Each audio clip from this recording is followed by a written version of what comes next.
ठीक है बच्चों, गुड मॉर्निंग। आज हम लोग जो है कक्षा 10वीं के जो है गणित विषय के अंतर्गत जो है पहला अध्याय वास्तविक संख्याओं के अंतर्गत हम लोग जो है महत्वपूर्ण प्रश्नों का अध्ययन करने जा रहे हैं।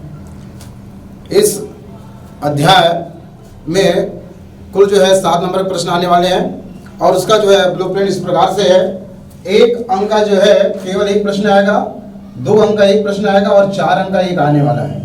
तो ये इस अध्याय का ब्लूप्रिंट है। हम लोग जो है महत्वपूर्ण प्रश्नों के अंतर्गत सबसे पहले बहु विकल्पी प्रश्नों का अध्ययन करेंगे और उसके बाद जो है उससे कुछ बड़े प्रश्न है। यूक्लिड विभाजन प्रमेय का अध्ययन करेंगे हम लोग। अंक विभाजन की आधारभूत प्रमेय का भी हमें अध्ययन करना है। यूक्लिड विभाजन एल्गोरिथम विधि से 135 एवं 225 का एचसीएफ याद करना है। इसके अलावा भी जो है किताब में जो प्रश्न दिए आपको बनाना है। दर्शाइए कि एक धनात्मक विषम पूर्णांक 6q + 1, 6q + 3, 6 + 5 के रूप का होता है, जहाँ q पूर्णांक है, मतलब पूर्णांक संख्या है। अभाज्य गुणनखंड विधि से निम्न संख्याओं का हमें एचसीएफ एवं एलसीएम याद करना है। पहला 26 और 91, दूसरा 12, 15, 21। इसके बाद जो है हमें सिद्ध करना है कि वर्गमूल 5 एक अपरिमित संख्या है। वर्गमूल 5 के अलावा वर्गमूल 2 आ सकता है, वर्गमूल 3 भी आ सकता है। और अंतिम प्रश्न हमारा है, हमें सिद्ध करना है कि जो है 3 धन 2 करनी 5 एक अपरिमेय संख्या है। हम जो है सबसे पहले बहु विकल्पी प्रश्नों का अध्ययन करने जाना है। यदि वर्गमूल p जहां p एक अभाज्य संख्या है तब वह संख्या खालिस्तान कहलाएगी। कौन सा कहलाएगी? p अभाज्य संख्या है, करने के अंदर है, इसलिए यह कहलाएगी अपरिमेय संख्या। उत्तर क्या आएगा इसका? अपरिमेय संख्या। अपरिमेय संख्या। दूसरा प्रश्न है, यदि कोई संख्या p जहां p/q है, p/q जहां p और q अभाज्य पूर्णांक है एवं हर वाली जो संख्या है q is not equal to 0, इसका मान q का मान 0 के बराबर नहीं है, तब वह संख्या क्या कहलाएगी? परिमेय संख्या। कौन सा कहलाएगी? परिमेय संख्या। तीसरा है, दी गई संख्याओं के अभाज्य गुणनखंडों के गुणनफल में सबसे बड़ी घात वाला गुणनफल क्या कहलाता है? लघुत्तम समापवर्त्य। ये कहलाएगा लघुत्तम, सार में लिखा लघुत्तम समापवर्त्य, या इसे कहते हैं हम लोग LCM, लोएस्ट कॉमन मल्टीप्लाई। चौथा प्रश्न है, दी गई संख्याओं के अभाज्य गुणनखंडों के गुणनफल में सबसे छोटी घात का गुणनफल क्या कहलाता है? यह कहलाता है महत्तम समापवर्तक। छोटी घात वाला महत्तम समापवर्तक, इसे SCF से निरूपित करते हैं हम लोग।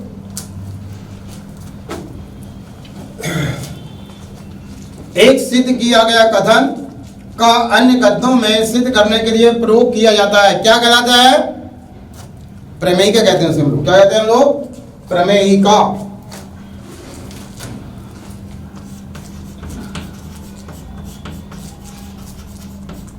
प्रमेय कहते हैं। वर्गमूल 2, वर्गमूल 3 इत्यादि खालिस्तान संख्या कहलाती है। क्या कहलाती है? वेरी गुड, अपरिमेय संख्या। अपरिमेय संख्या कहलाती है। 35/50 का दशमलव प्रसार क्या होगा? शांत की अशांत? शांत। Very good. शांत क्यों होगा बताइए? क्योंकि हर वाली जो संख्या है इसके गुणनखंड क्या आएंगे?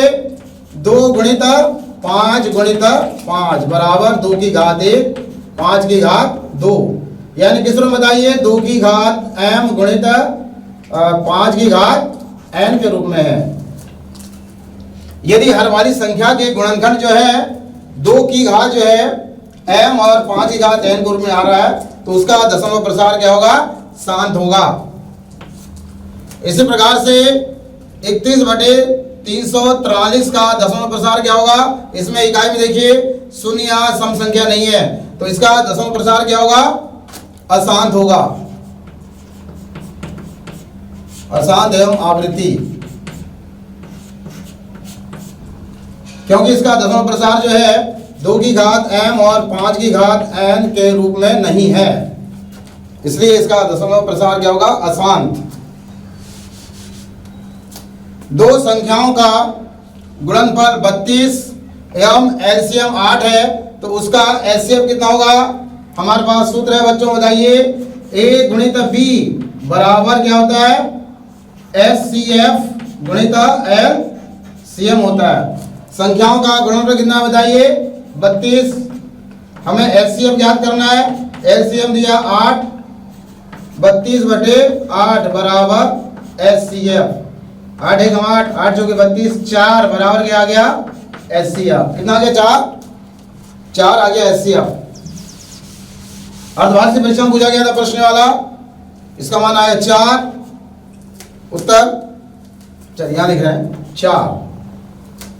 किसी पूर्णांक q के लिए प्रत्येक विषम पूर्णांक का रूप होता है, q के लिए क्या होगा, विषम पूर्णांक का रूप क्या होगा, 2q + 1, 2q + 3, 2q + 5 इस प्रकार का होता है। किसी पूर्णांक m के लिए प्रत्येक सम पूर्णांक का रूप क्या होगा, ये जाएगा 2m + 2, 2m + 4 इस प्रकार का ये सम रूप है।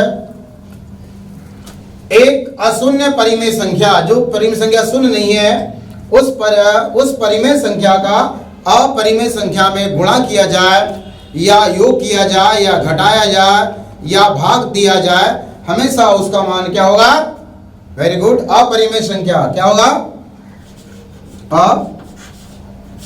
अपरिमेय संख्या होगी।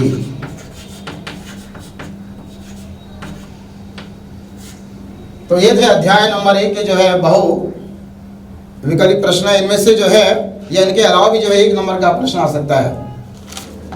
अब इसके पश्चात हम लोग जो है यूक्लिड विभाजन प्रमेय का अध्ययन करने जा रहे हैं। इन्होंने जो है जो धनात्मक पूर्णांक लिया और उन्होंने किस प्रकार से विभाजन प्रमेय का बताया उसके बारे में अध्ययन कर रहे हैं। यदि दो धनात्मक पूर्णांक a और b दिए रहने पर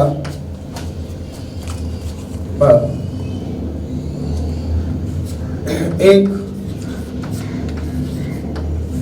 दिए रहने पर अद्वितीय दिए रहने पर एक अद्वितीय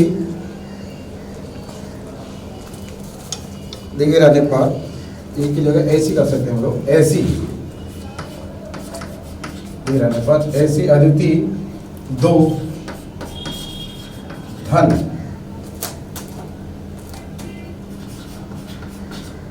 पूर्ण संख्याएं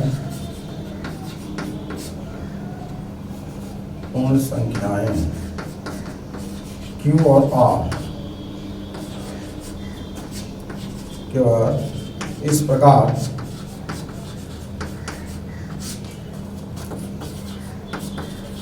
विद्यमान हो कि A बराबर BQ + R।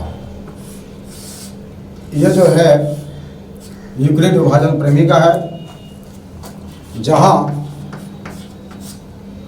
0 R D, अर्थात इसे हम लिख सकते हैं भाज्य बराबर भाजक गुणित भागफल धन शेषफल। यूक्लिड विभाजन प्रमेय का यदि दो धनात्मक पूर्णांक a और b दिए रहने पर ऐसी अद्वितीय दो जो है धन पूर्ण संख्या है q और r इस प्रकार विद्यमान हो कि a बराबर b q plus r. a यानी क्या है, इसमें भाज्य है, b क्या है, भाजक है, q क्या है, भागफल है और r क्या है, शेषफल है। अब इस प्रमेय के ऊपर हम लोग जो है कुछ पूर्णांकों के हम लोग जो है एचसीएफ ज्ञात करेंगे। क्वेश्चन आ रहा है,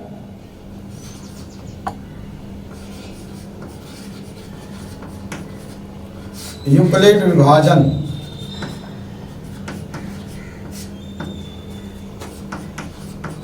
एल्गोरिथम से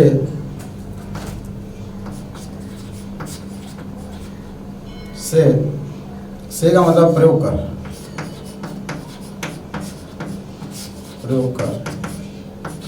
निम्न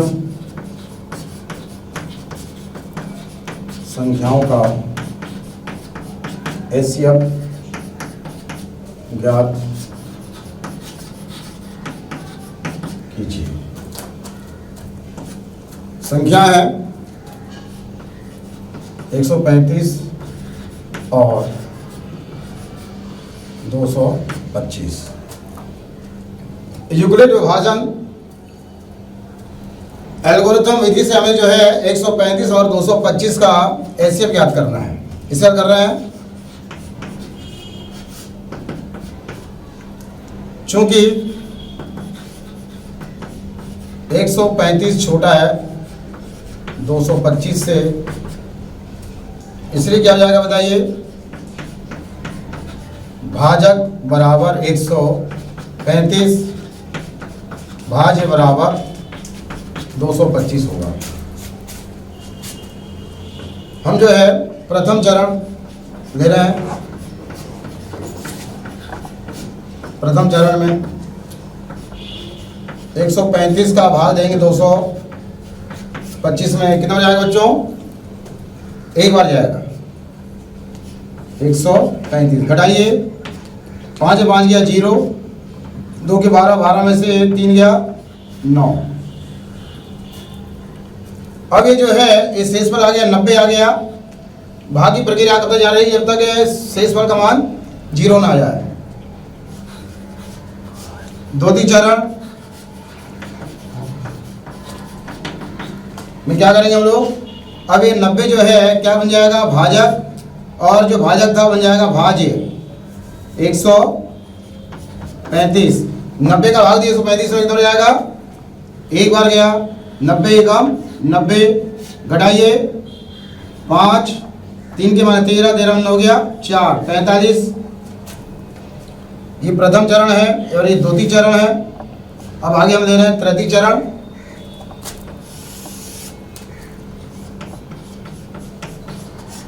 तृतीय चरण अब ये 45 शेषफल है, ये हो जाएगा भाजक, और जो भाजक का बन जाएगा भाज्य। 45 का भाग दीजिए 90 कितना जाएगा, 2 बार, वेरी गुड। 45 दूनी 90, घटाएंगे 0 बच गया, शेषफल क्या आ गया, 0 आ गया। अब यहाँ पे हम लोग जो है यूक्लिड विभाजन प्रमेय का से क्या हो जाएगा, पहला क्या है बताइए, भाज्य क्या था बताइए, 225 बराबर भाजक कितना आ गया 135, भागफल कितना आ गया 1, और शेषफल क्या आ गया 90। दूसरे चरण में क्या है देखिए, इसमें जो है 135 का भाज्य है, 90 भाजक, भागफल कितना 1, शेषफल कितना आ गया 45। तीसरे चरण में, तीसरा चरण है भाज्य है 90, भाजक है 45, भागफल है 2 और शेषफल क्या है 0। इसलिए 135 एवं या डायरेक्ट कर सकते हैं इसे HCF 135 और 225 का कितना आएगा बताइए? ये आएगा 45। ठीक समझ गए आप लोग? ये कौन सी विधि है? यूक्लिड विभाजन एल्गोरिथम का प्रयोग करके हमने जो है 135 और 225 का क्या निकाला? महत्तम समापवर्तक HCF। ठीक समझ गए? अब आप लोग जो है जो पुस्तक के सवाल है इसके अनुरूप आप जो है उनका इस विधि का प्रयोग करके जो है उनका निकाल सकते हैं महत्तम समापवर्तक। ठीक है बच्चों, हमारा अगला प्रश्न है दर्शाई निश्चित करना है कि एक धनात्मक विषम पूर्णांक का जो रूप है 6q + 1, 6q + 3, 6q + 5 के रूप का होता है। इसके साउंड क्या सकता है बताइए? 4q + 1, 4q + 3 भी हो सकता है, 4q + 5 हो सकता है। इसे हल कर रहे हैं हम लोग। अब माना कि स्मॉल a एक विषम धनात्मक पूर्णांक है। अब a एवं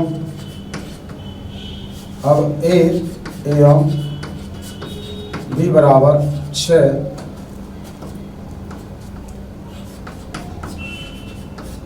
लेकर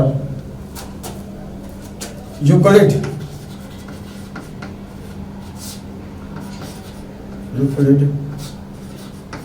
विभाजन प्रमेय से a बराबर BQ + R, जहां R का मान क्या होता है? 0 R क्या है? B।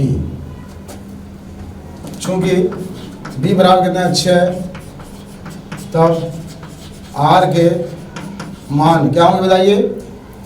R का मान जो है B से छोटा है, B का मान 6 है, तो छोटे मान क्या आएंगे बताइए? R के मान क्रमशः 0, 1, 2, 3, 4 और 5 होंगे।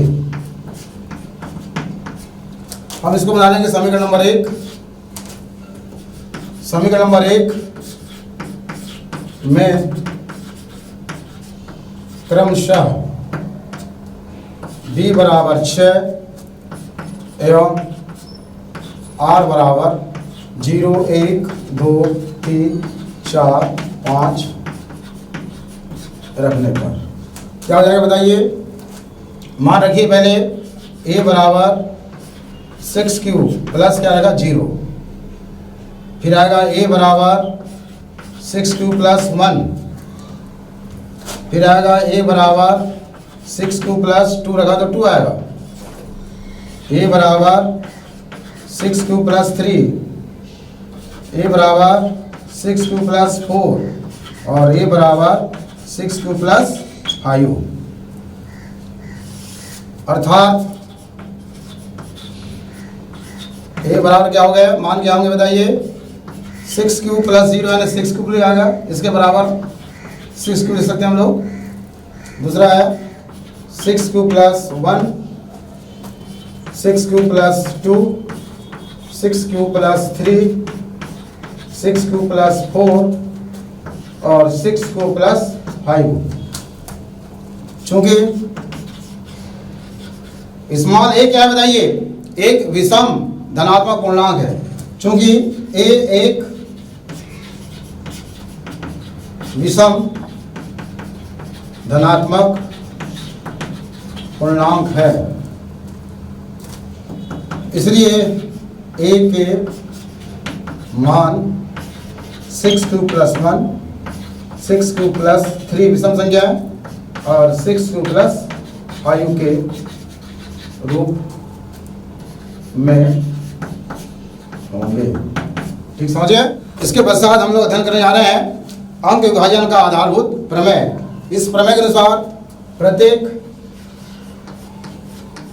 भाजित संख्या को उसके अभाज्य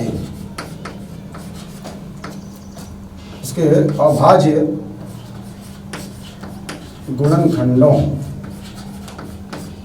के रूप में व्यक्त किया जा सकता है तथा यह गुणनखंडन अभाज्य गुणनखंडों के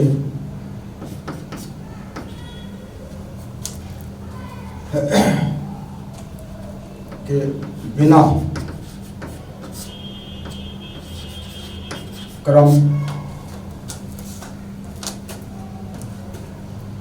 क्रम बदले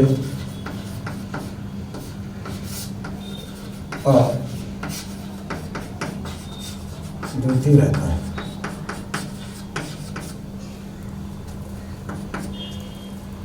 अंक विभाजन आधारभूत प्रमेय के अनुसार जो है प्रत्येक भाज्य संख्या को उसके अभाज्य गुणनखंडों के रूप में व्यक्त किया जा सकता है। जैसे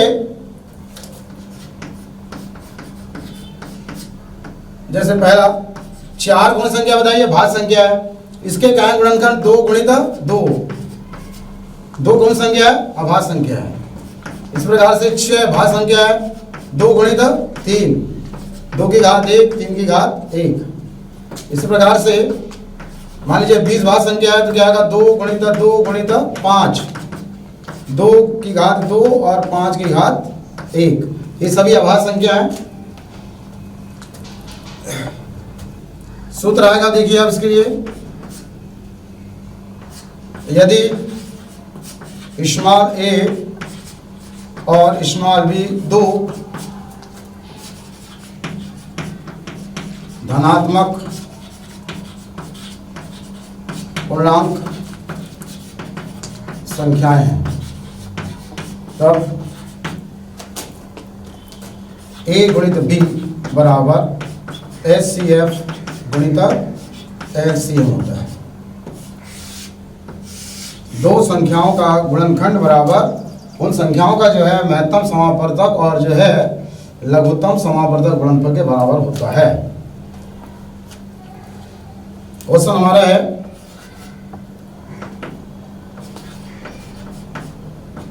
अभाज्य गुणनखंड विधि से निम्न संख्याओं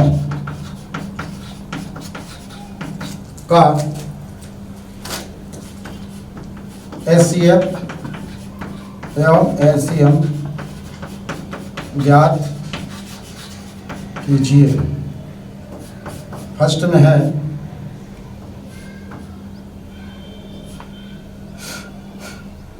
फर्स्ट में है 26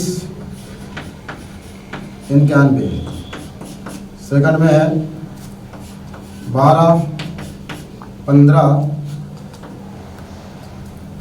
और 21। बच्चों ध्यान दीजिए,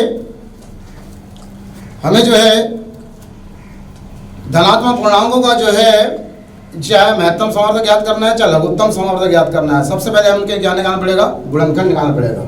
पहले याद करने जा रहे हैं, फर्स्ट यहाँ पे कर देते हैं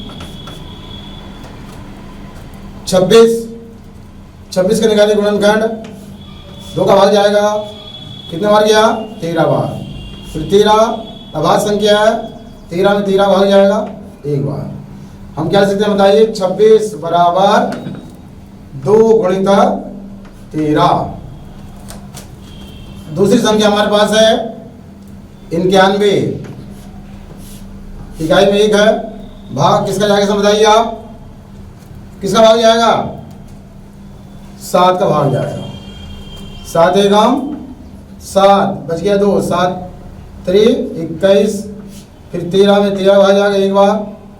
इसलिए 91 बराबर हम लिख सकते हैं 7 गुणित 13। अब ध्यान दीजिए बच्चों, यहाँ पर हम सबसे पहले क्या निकाल रहे हैं, HCF महत्तम समापवर्तक।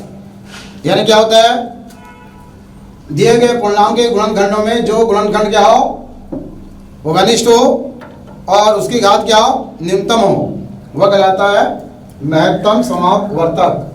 2 यहाँ पे 2 नहीं है, 7 यहाँ पे, परंतु 13 दोनों में दिखाई दे रहा है, इसलिए एचसीएफ कितना आएगा बताइए इसका 13 आएगा। और दूसरा जो है एलसीएम बताइए। अब जो कॉमन होता है उसको हम जैसा का वैसा देखेंगे एक बार, जो कॉमन नहीं है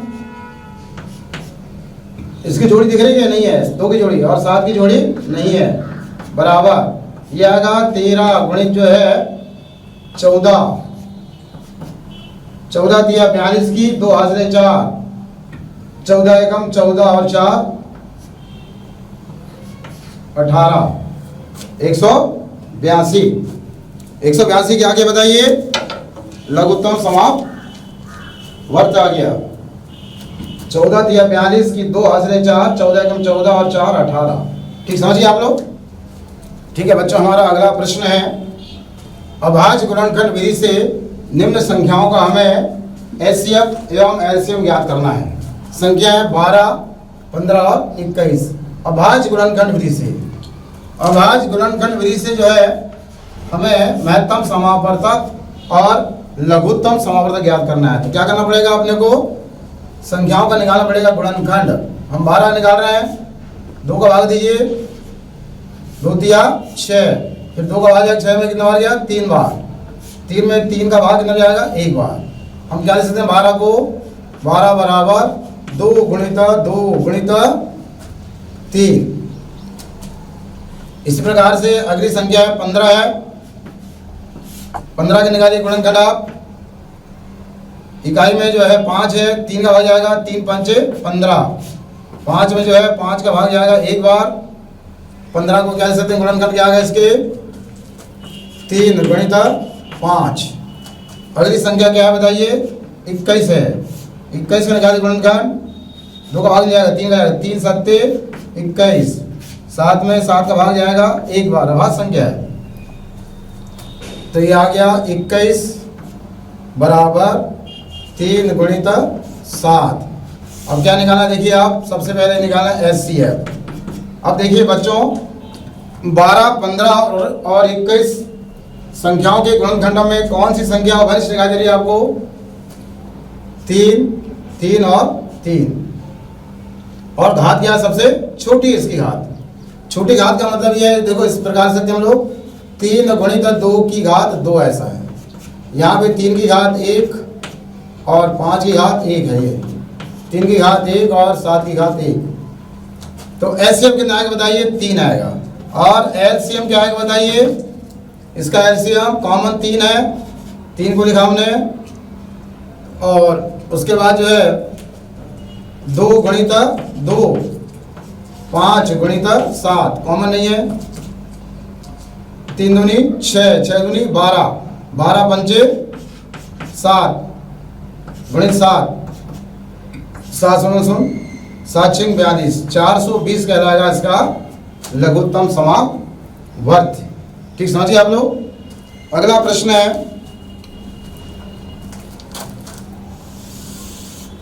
क्वेश्चन, अगला क्वेश्चन है एचसीएफ 306 और जो है 657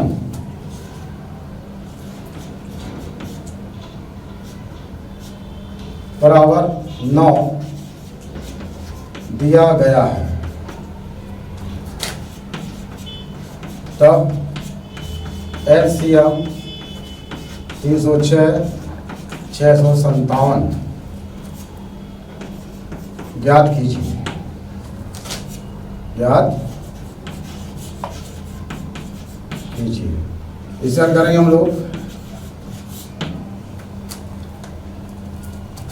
क्या सूत्र बताइए, यहाँ पे सबसे पहले सूत्र लिख लो आप, एचसीएफ गुणित एलसीएम बराबर ए गुणित बी, ए गुणित बी।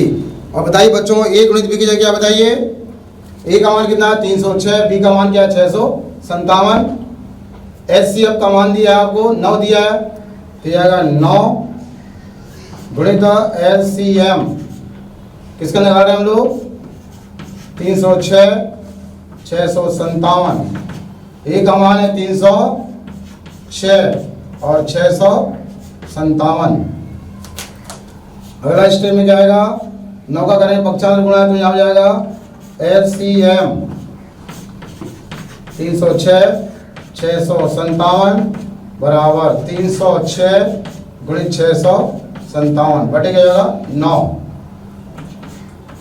LCM 306 657 बराबर 9 एकम 9 9 3 27 बच गया 4 36 9 चौके 36 6 5 7 गुणित 34। इनका गुणा करिए बच्चों कितना आएगा बताइए। इनका गुणा करेंगे तो 22,338 होगा। गुणा करेंगे आप लोग। तो इस प्रकार से हमें क्या दिया गया है दो संख्या दी 306 और 657 दो पूर्णांक दिया गया है। इनका एलसीएम का मान 9 था तो हमने एलसीएम निकाला 22,338 आ गया। बच्चों हमारा जो अगला प्रश्न है हमें ऐसे भी करना है कि वर्गमूल 5 एक अपरिमेय संख्या है। वर्गमूल 5 की क्या आ सकता है, वर्गमूल 2 भी आ सकता है, वर्गमूल 3 भी आ सकता है। ये बहुत इंपॉर्टेंट मतलब प्रश्न है वाला। हमें मालूम है कि वर्गमूल 5 एक अपरिमेय संख्या है, सिद्ध करना है। तो कभी कभी क्या होता है प्रश्नों को सिद्ध करने के लिए हम लोग उल्टा मान लेते हैं। हमें जो है इसका उल्टा मानना पड़ेगा। माना कि वह जो है अपरिमेय संख्या है। माना कि वर्गमूल 5 एक परिमेय संख्या है जो P/Q आ गया परिमेय संख्या के बराबर है, के बराबर है, जहां P Q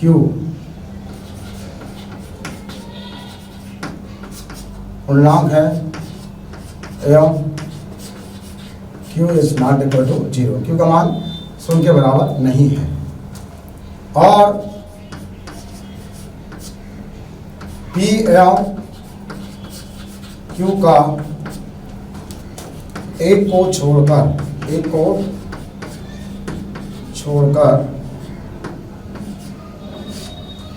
कोई भी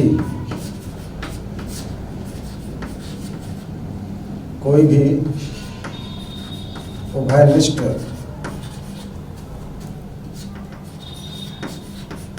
गुणनखंड नहीं है।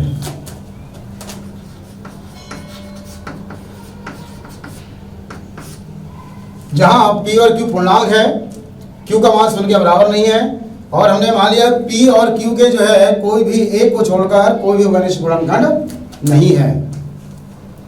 अर्थात P/Q बराबर क्या हो गया कर्णी 5। दोनों पक्षों का वर्ग करने पर, दोनों पक्षों का वर्ग करने पर वर्ग करिए P/Q का वर्ग बराबर कर्णी 5 का वर्ग। क्या हो जाएगा बताइए। P का वर्ग हो जाएगा बटे Q का वर्ग बराबर कर्णी 5 का वर्ग यानी वर्गमूल 5 का मान वर्गमूल 5 का वर्ग हो जाएगा 5। तीसरे गुणा करिए आप P का वर्ग बराबर 5 गुणित Q वर्ग। कैसे हो गया तिर्यक गुणा से हो गया 5 का वर्ग पक्षांतर P वर्ग बटे 5 बराबर क्या हो गया Q वर्ग। समीकरण नंबर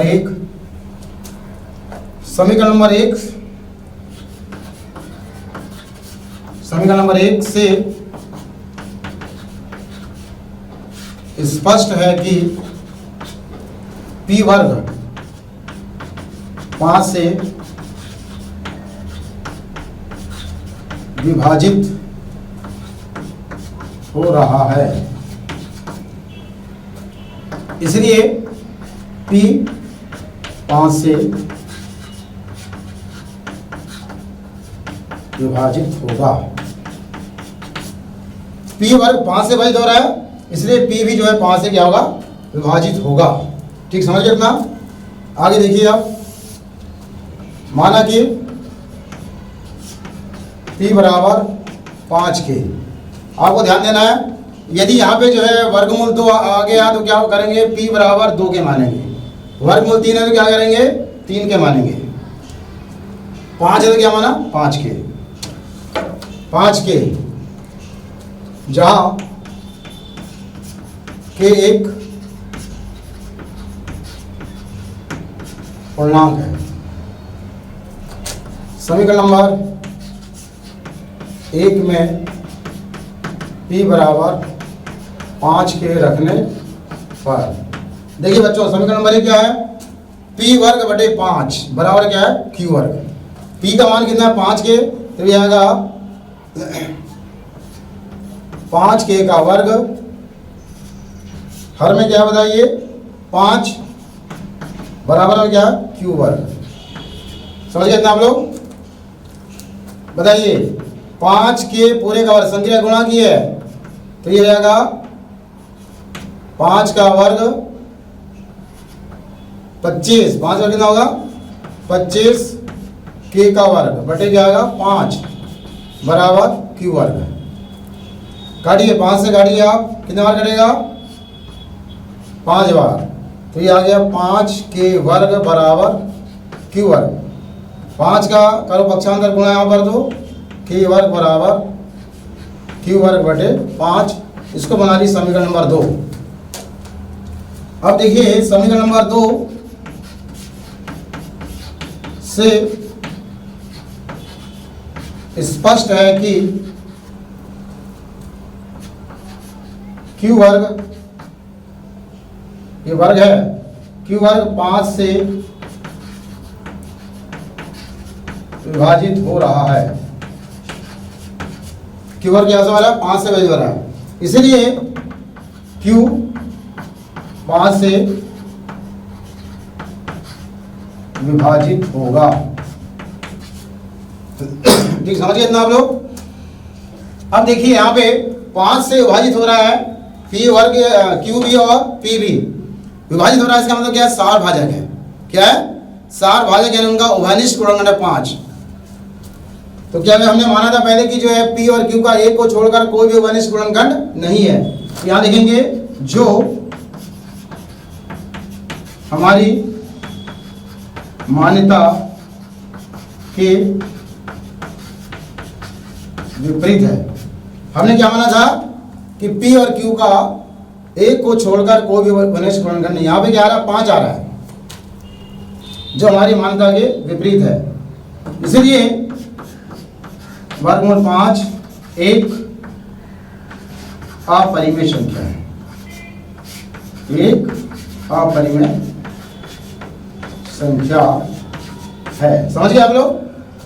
हमने उसका उल्टा मान लिया था कि जो है वर्गमूल 5 परिमेय संख्या है, परंतु यहाँ पे विरोध प्राप्त हो गया।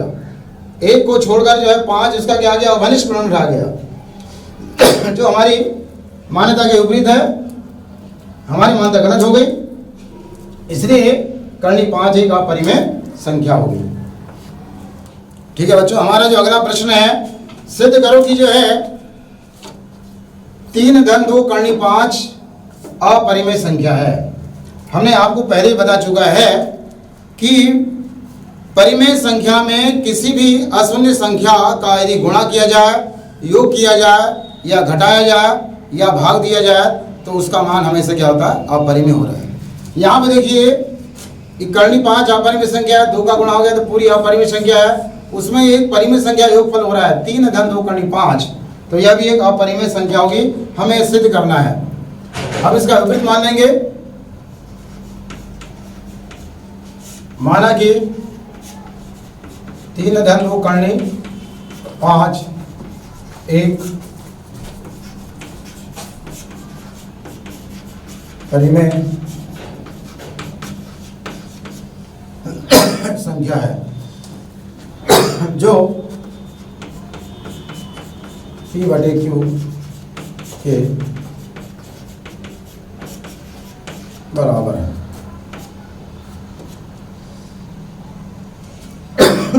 जहां PQ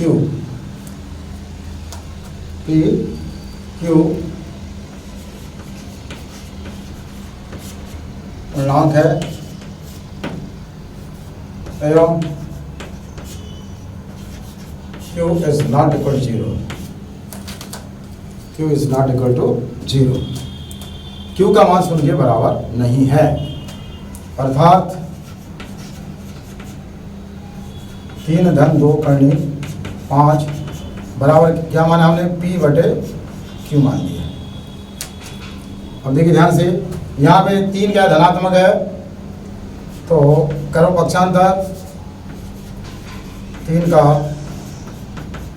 पक्षांतर से तो क्या प्राप्त होगा, 2 करनी 5 बराबर P/Q ऋण 3 हो जाएगा। 2 करनी 5 बराबर लघुत्तम क्या आ गया, Q P ऋण 3Q। इसको बना लीजिए समीकरण नंबर 1। बना लिया समीकरण 1। समीकरण नंबर 1 में 2 करनी 5 बराबर क्या बताइए, अपरिमेय संख्या, अपरिमेय संख्या है, और P ऋण 3Q/Q यह है परिमेय संख्या, परिमेय संख्या। चूंकि हमें याद है, चूंकि परिमेय संख्या इज नॉट इक्वल टू अपरिमेय।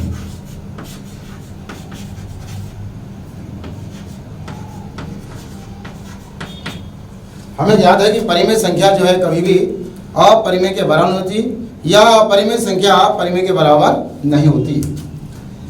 परिमेय संख्या ये क्या था बताइए, परिमेय संख्या है P ऋण 3Q बटे क्या है Q। यह भी बराबर नहीं होगा, किसके लिए होगा, 2 करनी 5 के। अर्थात